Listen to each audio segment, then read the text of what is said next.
Hotel में गई हूँ, फ्रेश हुई हूँ तो तकरीबन 4:50 पे मुझे फायरिंग की आवाज़ आती है। तो नीचे मैंने गई हूँ, भागी गई हूँ गाड़ी के पास, तो मैंने देखा मेरी गाड़ी पे फायर हुए हुए हैं। 12 फायर लगे मेरी गाड़ी को। ये सिलक का सारा कारनामा है, ठीक है। सिलक ने करवाया, सबको पता है, उसकी और मेरी बनती नहीं है। आज आके गाड़ी ली है, उस पर भी ये जेलस है। गाड़ी कौन सी ली है? जेटोर।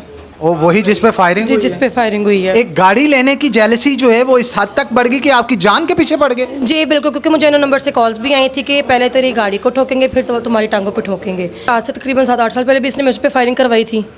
तब भी एफआईआर हुई है? जी, तब भी एफआईआर हुई थी। इस पे तो वैसे भी रिसेंटली भी बहुत से पर्चे हुए हैं। इस पे तो आए दिन पर्चे होते रहते हैं। ये तो जेल और थानों वाले बीबी है। ये फैसलाबाद सीपीओ साहब से और आरपीओ साहब से रिक्वेस्ट करूँगी कि वो इसको खुद देखें, इसको खुद हैंडल करें, इस केस पे ज़रा ध्यान दें। नाज़रीन, ये वही पंजाब है मरियम नवाज साहिबा का जहां पे कहा जाता है कि सीसीडी एक्टिव है। किसी किस्म के जुराइम जो है उसको पाक करने के लिए पंजाब में पुलिस हमा वक्त कार्रवाई करने को तैयार रहती है। ना तो अब हुल्लड़बाजी चलेगी, गुंडागर्दी नहीं चलेगी। लेकिन इसके साथ साथ फैसलाबाद में एक वाकया होता है कि थिएटर आर्टिस्ट जो हैं वो थिएटर में परफॉर्म करने के बाद अपने होटल जाती हैं। जैसे ही गाड़ी से उतरती हैं होटल में जाने के लिए, पीछे से 2 मुसल्ला शख्स जो है वो मुबैना तौर पे आते हैं और गाड़ी के ऊपर फायरिंग शुरू कर देते हैं। 12 फायर गाड़ी के अंदर लगते हैं और वो खातून जो थिएटर अदाकारा थी अपनी जान बचा के वहाँ से भागती हैं। और उनकी अब दरख्वास्त ये है कि उनके मुजरमों को पकड़ा जाए। हिना हमारे साथ मौजूद हैं जिनकी गाड़ी के ऊपर कातलाना हमला उनके ऊपर हुआ, गाड़ी के ऊपर 12 फायर लगे। मामला था क्या, कौन था इसके पीछे, उन्हीं की जुबानी जानते हैं। अस्सलाम वालेकुम मैडम, कैसे हैं आप? जी वालेकुम अस्सलाम, मैं ठीक हूँ। अच्छा मैडम, बताइएगा गुज़श्ता रात ये वाकया पेश किस तरह से आया? आप कहाँ से आ रही थी और होटल में जाने के बाद ये मामला हुआ क्या?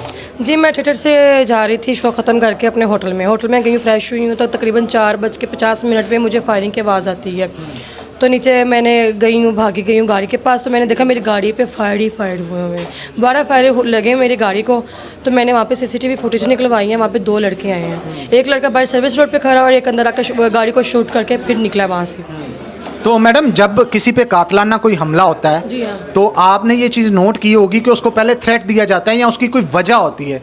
आपको क्या लगता है आपके पीछे कौन है, क्या वजह है? जी, मेरे पीछे सिल्क है। ये सिल्क का सारा कारनामा है, ठीक है। सिल्क ने करवाया, सबको पता है, उसकी और मेरी बनती नहीं है। नहीं, किस चीज़ पे नहीं बनती और वो उसने क्यों करवाया? जेलसी के तौर पे लगा लें, काम को लेकर लगा लें, मतलब ऊपर नीचे आने जाने से लगा लें कि मतलब ये ऊपर जा रही है, इसका स्टेटस बढ़ता जा रहा है, काम इसका बढ़ता जा रहा है, ये चीज़ें लेते जा रही है। मतलब क्या मैंने क्या ले लिया यहाँ से? आज आके गाड़ी ली है, उस पर भी ये जेलस है। गाड़ी कौन सी ली है? जेटोर। ओ, वही जिस पे फायरिंग? जी, जिस पे फायरिंग हुई है। तकरीबन 1,30,00,000 की वो गाड़ी है और उस पे थोड़ा सा नीचे आ जाए चले हैं 20, 14, 15 कुछ इस तरह की होगी। लेकिन एक गाड़ी लेने की जेलसी जो है वो इस हद तक बढ़ गई कि आपकी जान के पीछे पड़ गए। जी बिल्कुल, क्योंकि मुझे नंबर से कॉल्स भी आई थी कि पहले तेरी गाड़ी को ठोकेंगे, फिर तो तुम्हारी टांगों पे ठोकेंगे। यानी अगला टारगेट अब आप हैं? जी बिल्कुल। तो मुझे ये बताएं, जब आपकी गाड़ी पे फायरिंग होगी, आपने सिल्क को फ़ोन किया या किसी को किया कि आखिर मेरे साथ किया क्यों? या किसी की तरफ से आपको कॉल आई हो कि अब ये मामला आपके साथ हो गया, अगला मामला ये होगा? नहीं, मैंने किसी को ना तो इसका जवाब दिया है, ना किसी को कॉल करना मुनासिब समझी। मैंने सिर्फ 15 पे कॉल की है। मैंने कानून का सहारा लिया है, ठीक है, जो मुझे मुनासिब लगा, जो होना भी चाहिए। तो मैंने 15 पे कॉल की, वहाँ पे एप्लीकेशन दी है, जो सबका थाना था मैंने वहाँ पे एप्लीकेशन दी है, तो एफआईआर हुई है, तो अभी केस चल रहा है। आपने सिल्क का नाम लिया, उसके खिलाफ कोई प्रूफ है आपका? क्योंकि ये इल्ज़ाम लगा देना बहुत बड़ी बात होती है। बहुत बड़ी बात है, लेकिन प्रूफ मिल जाएंगे। अभी है नहीं? है भी है, मिल भी जाएंगे। यानी जब इन्वेस्टिगेशन होगी तो इन्वेस्टिगेशन में आप सारी चीज़ें उनके सामने रखें? जी, जाहिर सी बात है, कॉल ट्रेस वगैरह होती है, सब कुछ होता है। यानी आपको कॉल पे धमकियां लगी हुई हैं? जाहिर सी बात है, मुझे नंबर से कॉल आई है। किसी को क्या मसला होगा, किसी बंदे को मसला होगा वो डिमांड रखेगा, किसी बीबी को मसला होगा वो मुझे नुकसान तो नहीं पहुंचाएगी, आखिरकार मेरी चीज़ों को नुकसान पहुंचाएगी। ज़्यादा से ज़्यादा कोई बंदे को मसला होता है वो आपकी टांगों पे फायर मारता है। आपको कॉल आई जी हाँ। सिल्क की या फिर किसी शख्स? अननोन नंबर से। अननोन नंबर से। तो फिर सिल्क पे हम इल्ज़ाम किस तरह से लगाएं? क्योंकि ये सिर्फ वही बंदी जिसके साथ मेरी बनती नहीं है इस फील्ड में, क्योंकि और तो किसी के साथ मेरे में मामला था ऐसे है ही नहीं इस फील्ड में। तू तकरार कभी थिएटर के अंदर उनके साथ हुई आपकी? बहुत दफ़ा हुई है। आज से तकरीबन 7-8 साल पहले भी इसने मुझ पर फायरिंग करवाई थी।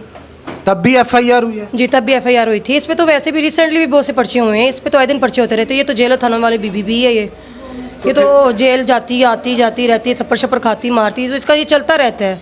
तो मैडम मुझे ये बताइएगा कि अब आप फाइनली तौर पे पंजाब गवर्नमेंट को या पुलिस हकाम को क्या मैसेज देना चाहेंगी और किससे अपील करना चाहेंगी इंसाफ की? जी बिल्कुल, मैं फैसलाबाद सीपीओ साहब से और आरपीओ साहब से रिक्वेस्ट करूँगी कि वो इसको खुद देखें, इसको खुद हैंडल करें, इस केस पे ज़रा ध्यान दें, थोड़ा सा टाइम स्पेंड करें। हम भी आर्टिस्ट लोग हैं, हम भी इंसान हैं, हमारी भी ज़िंदगी है, ठीक है। हमारे साथ भी कई जानें लगी हुई हैं, जुड़ी हुई हैं, ठीक है। और मरीम नवाज साहिबा से अपील है कि हमारे लिए सेफ्टी के लिए कुछ ना कुछ बंदोबस्त किया जाए। मरीम नवाज साहिबा और उज़्मा बुखारी साहिबा जी, बिल्कुल। बड़ी नज़र आती हैं कि ख़वातीन के हक़ में वो बोलते बिल्कुल ऐसे हैं ही। और उनके हकूक़ के लिए हम वक्त जो है वो हाज़िर रहती हैं, उनको क्या कहेंगे? बिल्कुल, उनसे मुझे अच्छे की उम्मीद है, माशाल्लाह वो करती भी बेहतर है। हम आर्टिस्टों के लिए भी उन्होंने बहुत ज़्यादा इस टाइम पे भी बहुत अच्छी सहूलियत की हुई हैं, तो नेक्स्ट टाइम भी मुझे पूरी उम्मीद है कि वो मेरे लिए भी कुछ अच्छा ही सोचेंगे, बेहतर करेंगे इंशाल्लाह। तो अगर ये कातिल पकड़े जाते हैं, कोई सिलक के साथ सुलह के मामलात, या फिर आपने अब कानूनी तौर पे अपना जो है वो कानूनी तौर पे ही होगा। देखिए, मामला जो रफा दफ़ा बैठ कर हो जाते हैं ना, वो समझते हैं कि शायद अगला डल गया या हम पहले कभी सुलह हुई है उससे? हुई है, तो दोबारा ये हुआ है ना, किसने सुलह करवाई? थिएटर मालकान ने। तो उसके बाद ये वाक़या हुआ? उसके बाद ये वाक़या हुआ है। यानी ये सुलह अब कभी हो नहीं सकती फिर उसका? नहीं, हो नहीं सकती, बिल्कुल भी नहीं हो सकती, क्योंकि रिसेंटली जब ये जेल से बाहर आई है तभी मेरी इसके साथ सुलह थी, लेकिन फिर इसने कुछ मामला ऐसे ख़राब किए, खुद ब खुद फैनों को ट्रीट करना, बंदों को दिखा दिखा कर पैसे पकड़ना, ये ऐसी हरकतें करती है। तो फिर आपसे जेलसी ये है कि आपको लोग ज़्यादा थिएटर में देखने आते हैं उनसे, ये वजह है या कुछ और? ये मेन वजह तो यही है कि ये कम लाइक होती है मैं ज़्यादा, शायद ये भी, और शायद ये भी है कि ये जहाँ पे ये कास्ट होना होती है वहाँ पे मैं हो रही हूँ। यानी आप उनसे ज़्यादा पसंदीदा कंसीडर की जाती हैं थिएटर मालकान की तरफ से, ये असल वजह है? जी बिल्कुल। ठीक हो गया, चलें, थैंक यू वेरी मच जी, बहुत शुक्रिया। आपने नाज़रीन देखा कि ये मामला अब कोर्ट में जो है वो गवर्नमेंट की है, कानून नाफज करने वाले अदारों की। लेट्स सी ये पकड़े जाते हैं या नहीं वो लोग जिन्होंने आके फायरिंग की, क्योंकि इस दौर के अंदर भी जहाँ पे सीसीटीवी, सेफ सिटी कैमरे और इतना कुछ है, इसके बावजूद भी फायरिंग होना ये ज़रा नामुनासिब चीज़ है। लेट्स सी आने वाले वक्त में होता है क्या।